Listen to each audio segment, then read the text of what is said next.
and we have a rectangle piece of paper. Okay, so again, we need our rectangle piece of paper to be a square.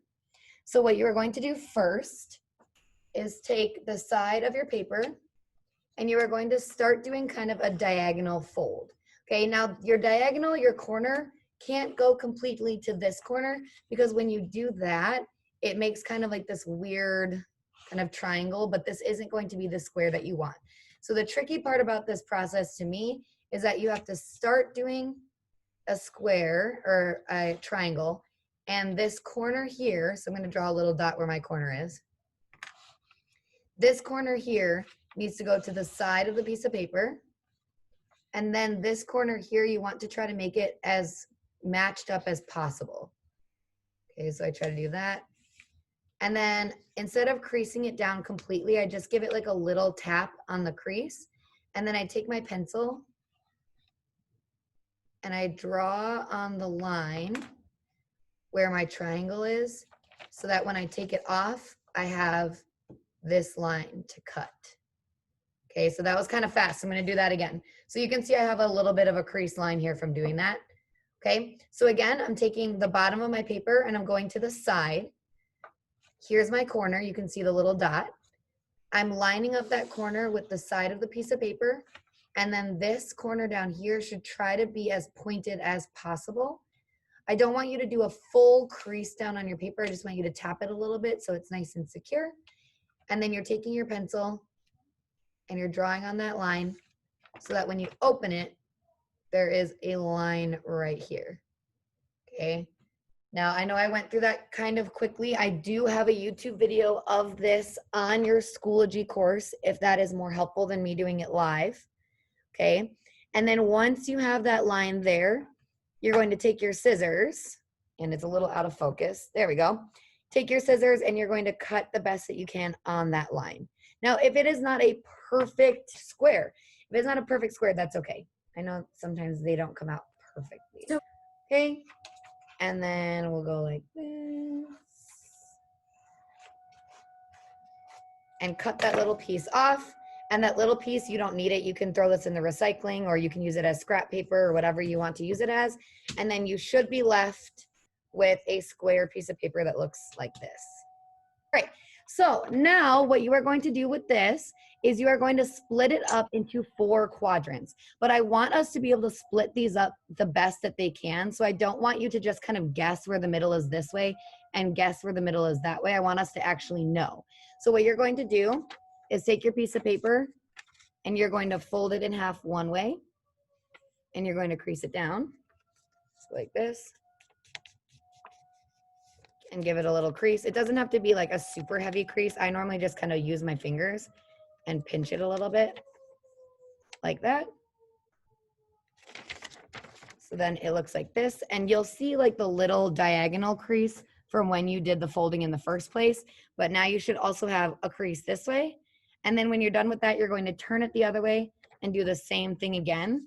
So in the end, you should have a crease going up and down and a crease going side to side, just like we had in our digital canvas yesterday, where we had one line going up and down and one line going side to side, kind of like an X do it on each cross. side. Say that again. You do the same thing on each side, like fold Yep, like same thing on each side. So I'm folding the top to the bottom and giving it a crease, and then I'm turning it and I'm going top bottom and giving it a crease. Good. As that kind of starts to go, I'll explain what the next step is. You are going to take your pencil and you are going to draw on the line going up and down and kind of trace over top of that crease. And then you're going to take your pencil and you are going to trace over top of the crease going side to side. Okay, you might not want to draw it super hard because depending on what your design is going to be, you might want to erase that later. Okay, Valentina, go ahead. So do we have to do the same design as we did yesterday? You do not have to, that is a great question. You do not have to do the same design as yesterday. Nope, you can make up your new one, and we'll talk about that in a little bit. Okay, so I'm taking my pencil and I'm going to do a line from the top to the bottom. Now you can see my line is not perfect. And I'm going to do a line from left to right, okay? So I'll hold it up a little bit so you can see I have a line going up and down, a line going side to side. I am not going to do my diagonal crease line though. You don't need to draw on that. Okay. All right, from here is when you get to start designing your radial design. Now remember, whatever happens in this quadrant here, this is quadrant 1, will be, let's say your design is going this way. It will need to be rotated to here, and then rotated to here, and then rotated to here. So I know it's a little bit confusing. So it's not going from here to flip here, and it's not reflecting here to here. It's actually rotating around the center line. Okay, so from here, I'm looking at the time and we have about like 5, 6-ish more minutes. So I'm going to kind of talk through how we're going to start and then we'll really get started tomorrow. So I want you to make sure that you save this piece of paper for tomorrow. Okay, so from here, what I like to do is I start in one quadrant. So this is quadrant 1, 2, 3, and 4, kind of like a clock. Okay, so 12 o'clock, 3 o'clock, 6 o'clock, 9 o'clock.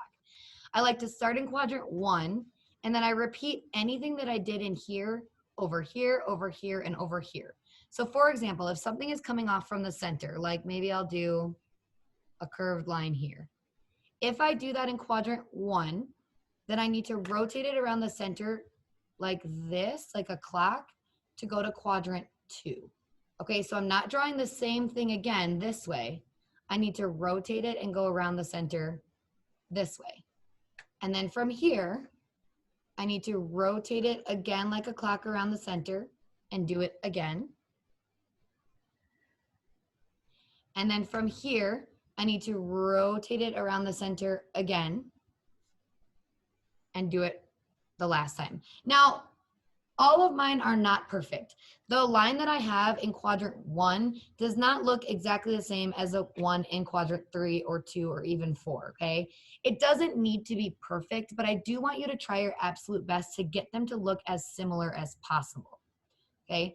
The one thing that I want to point out is lines are, I think, the hardest concept for the radial design. Because a lot of times if someone does a line, let's say like this, in your brain, it would make sense for the other line to be here, okay? But by doing that, you are actually doing a flip over this vertical line. You are not doing a radial design. If you are going to rotate this, what I like to do is either use my pencil or I use my hand or my finger to understand. So I'll use my pencil today. If my quadrant 1 has a line going this way and I'm rotating around this center point, then my line needs to rotate this way, which means in quadrant 2, it would be sideways now. So the actual line would be here. And then again, if I'm here and I'm rotating, then it is going to rotate like a clock, and it's actually going to go up and down here. And then again, if I'm rotating around this center point, it needs to rotate this way, which means that it would actually end up here. So I think that's kind of one of the trickiest things that I see people doing. I also think it's tricky when you don't do it completely symmetrical. So if you're doing things like this, where you do one circle on this side and one circle on this side, then it's kind of easy to repeat in quadrant 2, quadrant 3, and quadrant 4. But if you're doing something that's not symmetrical over this diagonal line, so let's say I wanted to do a heart here, okay, but I don't want a heart on the other side. So then I have to think to myself, when I'm looking at this one, my heart, and let's look at the diagonal line here. My heart is to the left. So if I rotate this here, my heart needs to be on the left. Okay, so my heart will go here. And if I rotate that again, my heart needs to be on the left. So then my heart, and I'm drawing upside down right now, will go here. And then when I rotate again, it needs to be on the left. Okay, so you might even need to turn your paper. And then my heart will go here. So those, I think, are the trickiest things. If you're doing something that's symmetrical over this diagonal line, it's a little bit easier, because like if I have it on, let's do a star. If I have it on this side and this side, then I know every time it just goes right there. And I don't really have to think about it too much, okay? And again, you might want to flip your paper so you're not doing things upside down like I'm doing. Okay, now I'm not expecting you to completely finish this today. I want you to kind of think about it, maybe start planning what you want it to look like. Also, if you don't want yours And I'm going to stop screen sharing again so I can see all of you. Stop mirroring. Here we go. Okay. If you want yours to be some sort of object, you can totally do that too. So for example, like mine, I just did a bunch of random shapes and lines, but like I've had people do basketballs before, so I'll do it kind of here and show this is not a basketball. Well, maybe that's not too bad actually. So you could do something that's an actual object. You would just need to make sure that you rotate these lines to here, to here, and to here. Or I showed you that example yesterday of the palm trees. Now the palm trees were not done correctly because it was reflected over this line. So if you were doing palm trees and you have one up and down, it would have to go side to side, upside down, side to side like a clock. So if you're doing an object, that's totally fine. It's a little bit trickier to really think about how it's rotating around the center, but it's definitely an option.